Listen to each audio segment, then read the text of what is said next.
guys, I'm Bethany. And I'm Kristen. And this is Looking for the Middle. CouchCast edition. Okay, guys, we are on episode 3 that we have recorded today.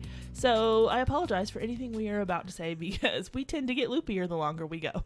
Which is more fun for y'all. It must be. I saw we got a few new reviews on iTunes. Oh, yeah? Oh, yeah. If you guys, sorry, totally cutting you off. No, go for If y'all it. haven't already, go to iTunes and rate, review, subscribe, all the things, because that way more people will know about us. They're like, ooh, these people like them. Other people will too. So it's really helpful for us. It is very helpful. Okay. Shameless plug over. Continue. But one girl put, she was like, they go off on all these fun tangents that always make me LOL. And I was like, yes, mission accomplished. That makes me feel better because sometimes I'm like, we have got to get back on track. Rein it in. We've got y'all can't see our hand motions, and we're like, what? wrap it up. What is it when Dwight at the Dundies I have wrap up music and I'm not afraid to use it. We need to get get some wrap up music. We should. Yes, that would be awesome. Funny. Okay. All right. Okay, is it time to pick a number here? It is. Let's do number 2. I always do lower numbers. Number 2. Ooh, you ready? I don't know. This is a good one. Okay. Is playing hard to get a good idea? Ooh. Initial answer, yes or no? My initial answer is I'm supposed to say no. Oh, I did not expect that. Okay, here I'm gonna give you my backstory with hard to get. Okay, because my mom and I were having a conversation last week where I was a flirt in high school. I think we've talked about this before. Semantics. Is okay. I'm getting there. I'm joking. I'm getting there. Right there with you. I'm still a flirt. To some extent, not as bad You're as I was. You're a flirt with the guy that you're interested in. Okay, an appropriate flirt. No, I think you were more just a flirt. A flirt, yes. Okay, and here's where I would get frustrated in high school because I talked about sports a lot. So I would talk to a lot of the guys. And I went to a small Christian school. I got called a flirt by my friends. Whatever. Well, then there was one particular day where we were at a football game. And I was standing in a group with 4 or 5 guys. The good looking jocks, just to be that weren't playing football, all the basketball players, right? And was feeling pretty good about myself. And I'm sitting there and I'm giggling and flirting and whatever. My mom literally calls me over to where she was. I was mortified.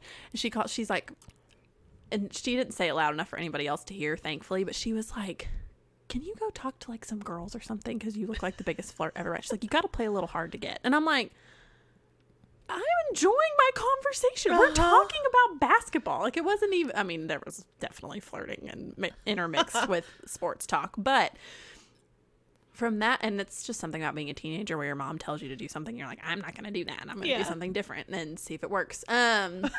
So I was always terrible at playing hard to get. You knew if I liked somebody. I was very, I flirt with you. I talk to you. I text you. I'm around you, whatever.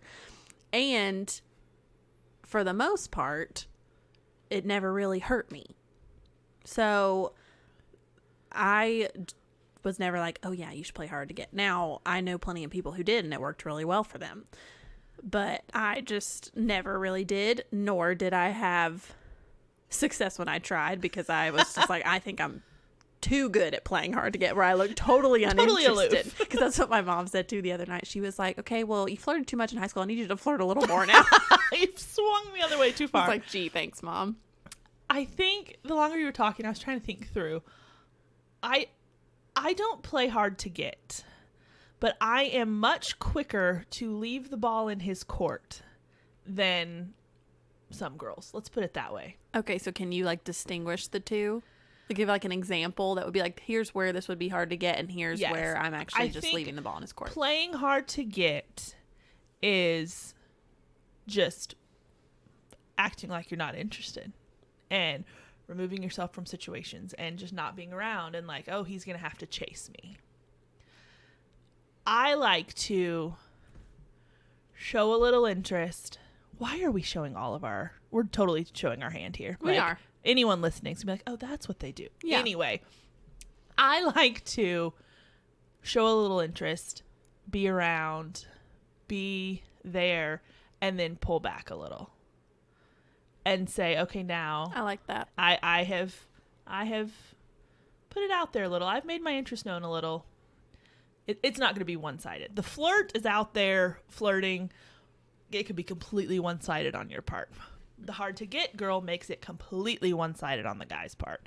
I think the middle ground of saying, hey, I'm interested, but you're going to have to work for it is what I like to do. I don't think that's hard to get the more we've sat here and talked. I think so. It's like chess. Yes. It's like, I'm going to make my move. Yep. I am thinking ahead. Uh-huh. But now it's your move. Exactly. And this is going to go both ways. Exactly. Yeah. I like that a lot. That's my MO. I remember when something Brett said in his mental law interview. I think, or maybe I was just talking to him and I think this was on the podcast. So if it wasn't, y'all forgive me. But he was talking about how when he goes to social gatherings, games, parties, whatever, with Keely, his girlfriend, when they first started dating, he was like right next to her the whole night, and it was just always with her, always right there.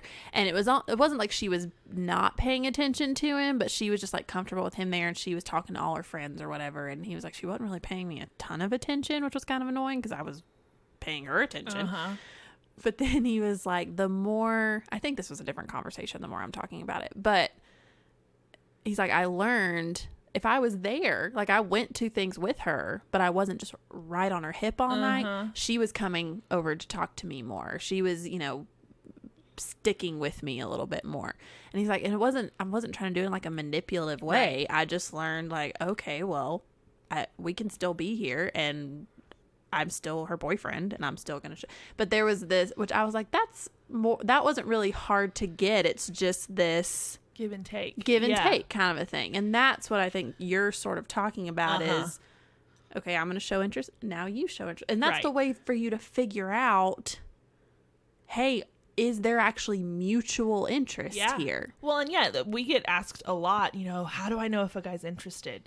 If you're on that flirting side, if you're constantly flirting, and you're not giving anything back, it doesn't necessarily mean he's not interested. Just like with Brett, he was constantly with her, so she never had a chance to seek him out because he was already there. So same thing with this. If you're constantly flirting, he doesn't really ever have a chance to reciprocate as much. So if you do a little and then stop, it gives him that opportunity to show interest. Whereas constantly flirting, as counterintuitive as it is, can kind of have the opposite effect that you want it to. Learned from experience. Yep. Trust me. Absolutely. Same here. But okay, so to answer her question, is playing hard to get a good idea? I will say, to the extent that being a shameless flirt is manipulative, the same can be said of playing hard to get on the other side. So if you're just doing it for the sake of trying to make him do something else or trick him into whatever, or I'll show him, or spiteful or whatever, that's a bad idea. For both of those things, on both ends of that spectrum, I would say rein it in a little. Try to find some middle ground. So I don't think playing hard to get in the super traditional sense is a great idea. I think that's a good distinction of there's a middle ground here. It's not it doesn't have to be all or nothing. And y'all know we've started kind of incorporating this more as the longer we've been doing this podcast, as far as dating at different points in your life. We talk about playing games. It's a high school thing.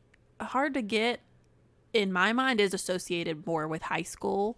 Yes. Than in its truest form.